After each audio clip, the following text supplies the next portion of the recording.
How to download your PlayStation app on your PC. So hello guys, in this video I'll be showing you how you can easily download the PlayStation app on your PC. So to do that, just make sure you have downloaded the BlueStack emulator on your PC.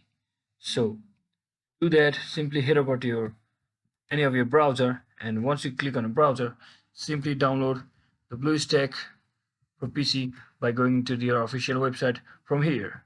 And once you come over here, you can simply download any version of the BlueStacks emulator. And once you download the BlueStack emulator on your PC, you just simply need to open it. And once you open the BlueStack, it will be interface. It will be shown like this. So this is the interface you will be getting after you open it, and you just simply need to type in PS5 like this and click the search button over like this here, and you will see the application called PlayStation app, which is our main goal here. And simply click on install from here and update. If you haven't updated your BlueStack, just make sure you have updated it. So just like that, you can easily just download and install the PS5 officially on your PC. So hope this video was helpful. If it was, don't forget to like and subscribe to the channel. See you in the next one.